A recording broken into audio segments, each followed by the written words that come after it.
En este video hablaremos sobre micetismo.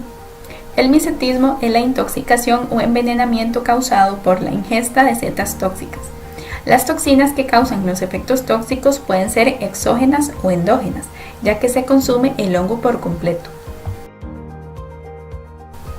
Las intoxicaciones pueden clasificarse de acuerdo al tiempo en que tardan en aparecer los síntomas, por lo que existen intoxicaciones con periodos de incubación largas, mayores a 6 horas, o de incubación cortas, menores a 6 horas.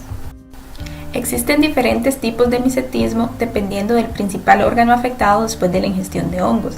Existen hongos hepatotóxicos, hongos que irritan el tracto gastrointestinal, hongos nefrotóxicos y hongos neurotóxicos. Sin embargo, el hecho de que un hongo afecte un órgano en específico no quiere decir que no se vean afectados otros órganos después de su ingesta. Los principales hongos hepatotóxicos son el Amanita phalloides y el Amanita ocreata. El Amanita phalloides es considerado el hongo más tóxico a nivel mundial y es el que causa la mayor cantidad de muertes. El sombrero de uno de estos hongos posee la dosis letal para un ser humano. El componente principal que causa toxicidad es el alfa-amanitina, el cual inhibe la ARN polimerasa 2, lo que provoca que se apague la transcripción y la posterior síntesis de proteínas. Esto provoca daños en los hepatocitos, causando apoptosis.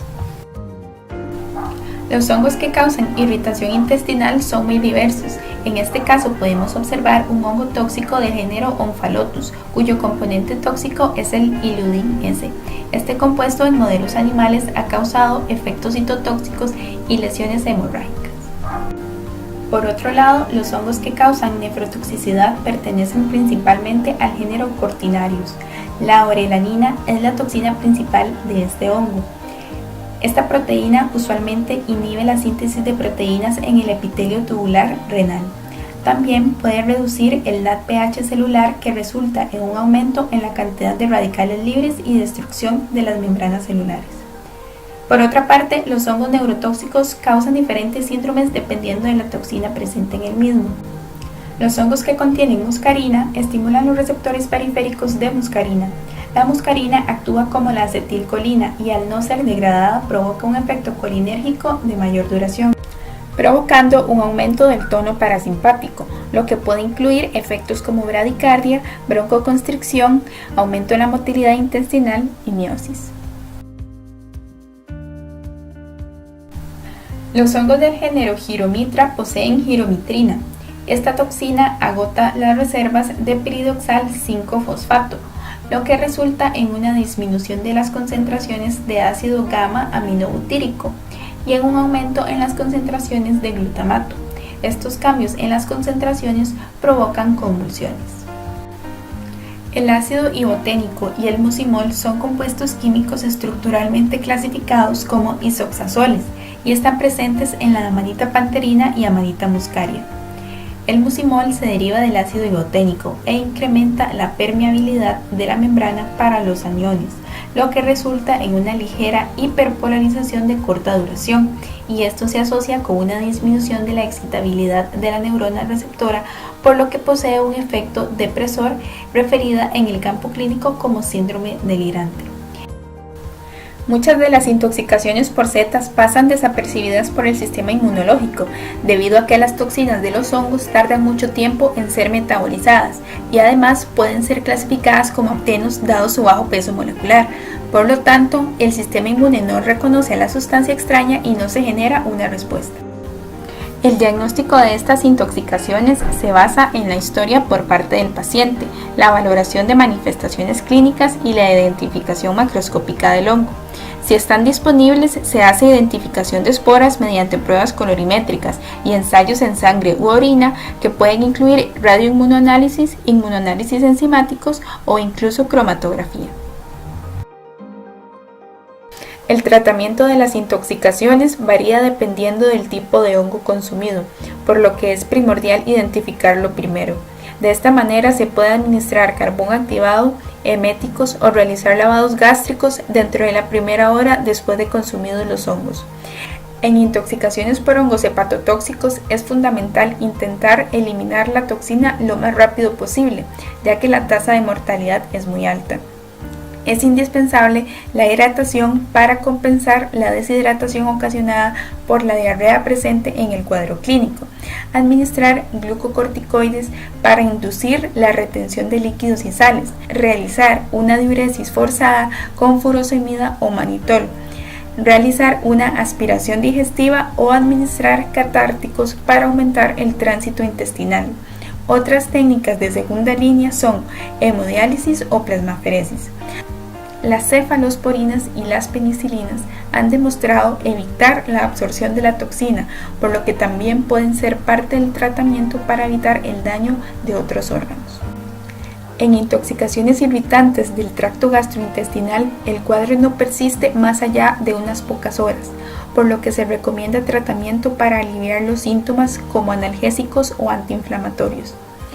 En hongos nefrotóxicos a veces es necesario el uso de hemodiálisis y en casos muy graves hasta un trasplante de riñón. Las intoxicaciones con hongos neurotóxicos pueden tratarse con benzodiazepinas como el diazepam para calmar al paciente o antipsicóticos como la clorpromacina o el haloperidol. En caso de intoxicaciones con muscarina se recomienda administrar atropina junto con benzodiazepinas y si existen convulsiones puede administrarse fenobarbital. Epidemiología. Habitualmente, las intoxicaciones con hongos ocurren por una confusión con otras especies de hongos comestibles. En un estudio realizado, el porcentaje de intoxicaciones se da más en el género masculino y en todos los grupos de edad.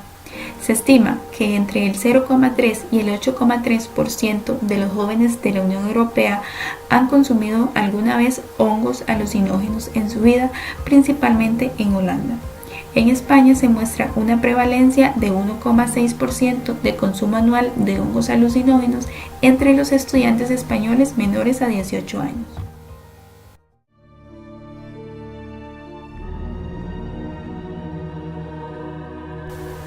En Alicia en el País de las Maravillas, Lewis Carroll plasma a través de sus personajes los efectos del consumo de drogas psicoactivas que están presentes en los hongos alucinógenos, y el consumo de estos hongos alucinógenos es también un tipo de mimetismo.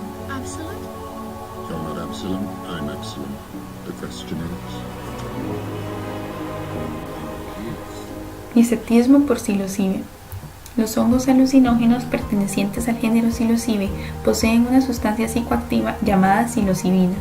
Este hongo se caracteriza por tener un sombrero con superficie lisa, fibrilosa o escamosa de color amarillo opaco, que desaparece hacia el exterior. Existen unas 230 especies de hongos del género psilocibe, de los cuales al menos 54 se pueden encontrar en México y fueron usados como alucinógenos por las culturas precolombinas mesoamericanas. También es común ver a artistas y pintores consumiendo esta clase de sustancias para alterar y despertar el arte dentro de sí mismos, ya que según ellos esto aumenta la creatividad y hace que se llenen de percepciones más allá de los sentidos. El estado alterado del nivel de conciencia se caracterizaba por una desorientación temporoespacial, sensación de éxtasis y paz interior. Las alucinaciones de vivos colores, tendencias de introspección y un sentimiento de unión con la naturaleza y las divinidades.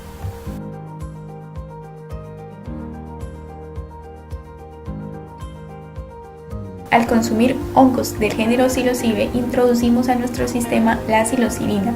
Este metabolito es desfosforilado en la mucosa intestinal por medio de una fosfatasa, convirtiendo la psilocibina en psilocina, que es el metabolito activo en el ser humano. La psilocina llega al cerebro, traspasa la barrera hematoencefálica y empieza a prevenir la recaptura de serotonina, lo que aumenta su actividad. La psilocina posee una estructura similar a la serotonina, por lo que se puede unir a sus receptores, amplifica las señales y causa que percibamos con más intensidad cualquier estímulo, que es lo que se conoce como una alucinación. Estas pueden ser sensaciones de naturaleza visual, auditiva o místicas. Hay personas que también han reportado episodios no tan placenteros. Estas sensaciones generalmente duran de 3 a 8 horas, pero pueden sentirse por más tiempo porque la droga altera la percepción del tiempo. Entonces, ¿qué es lo que ocurre cuando Alicia se come los hongos alucinógenos? Cuando la psilocina entra en contacto con el receptor de serotonina 5-HT2A, genera un cambio conformacional en el receptor que activa una proteína GQ y se cierran canales de potasio. Esto conlleva la propagación del impulso eléctrico a las neuronas vecinas, lo que desencadena la liberación de glutamato.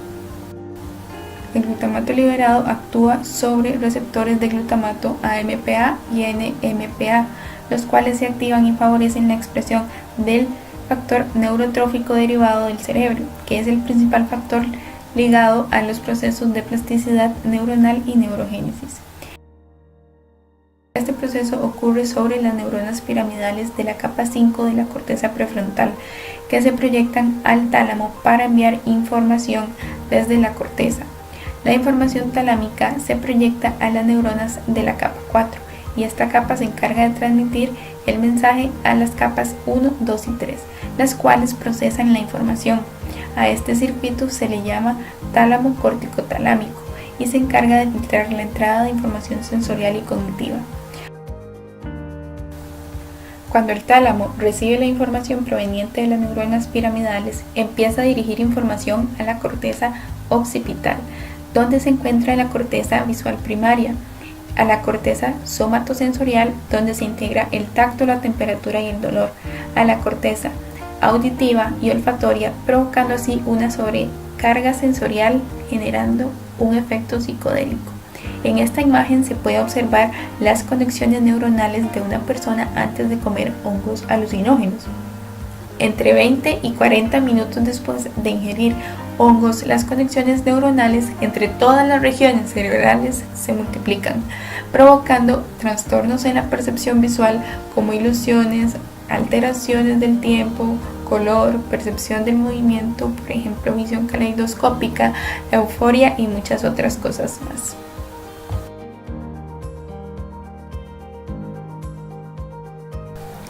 Existen una serie de investigaciones sobre el uso médico de los psicodélicos como la psilocibina. Los psicodélicos podrían ser promisorios para el tratamiento de adicciones, el trastorno obsesivo-compulsivo y algunos casos de depresión. En un pequeño estudio de 15 fumadores se mostró que el 80% de los participantes se abstuvieron de fumar durante los 6 meses después de tratamiento con psilocibina.